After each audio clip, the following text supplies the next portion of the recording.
அந்தோனியாருக்கு உகந்த மாதமான இந்த ஜூன் மாதத்தில் அந்தோனியாரின் புதுமைகளை கேட்டு தியானித்து ஜெபிப்போம். முதல் புதுமை, மேலாடை போர்த்தினார், சாத்தான் அகன்றான்.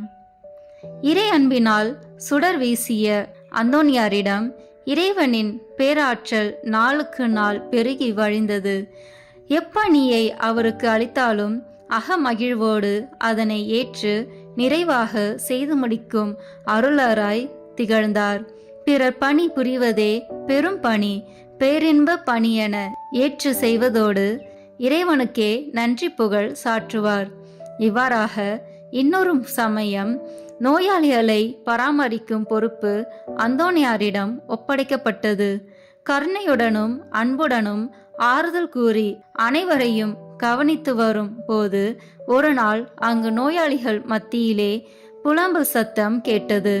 சத்தம் வந்த பக்கம் திரும்பிய பார்த்தார். துறவி ஒருவர் புலம்பிக் கொண்டிருப்பதை கண்டார்.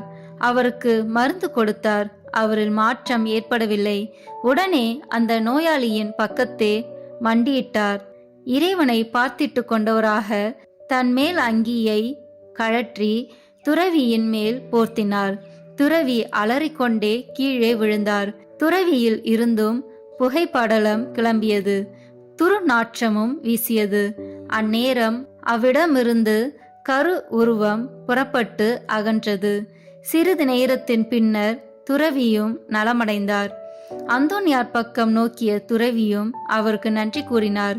அப்போது அந்தோனியார், அன்பரே, உம்மை பிடித்திருந்த சாத்தான் உம்மை விட்டு பறந்தான். எனவே எனக்கு நீர் நன்றி கூறுவதை விட்டு எல்லாம் வல்ல இறைவனுக்கே நன்றி சொல்லும், அதுவே சிறந்தது என கூறினார். இரண்டாம் புதுமை, தோணியானது மேலாடை, கடந்தார் கடல் தன்னை, அடைந்தார் மடந்தன்னை. மற்றொரு சமயம் தன் குறுமடத்து துறவியோடு ஒரு தீவுக்கு அந்தோனியார் சென்றிருந்தார். திரும்பி வரும் வேளையில் மற்ற துறவியர் அந்தோனியாரை அத்தீவிலேயே விட்டுவிட்டு தம் மடத்துக்கு மீண்டனர்.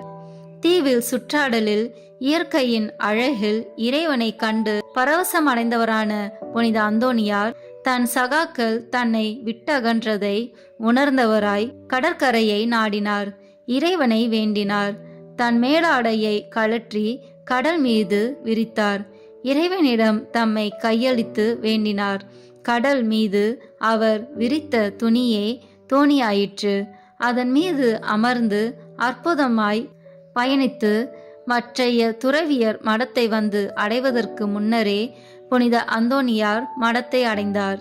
அவர் பின்னே மடத்தை வந்தடைந்த ஏனைய துறவியர் அந்தோனியாரின் அற்புதமான பயணத்தை பற்றி அறிந்தவர்களாய் பெரும் வியப்பினை அடைந்தனர்.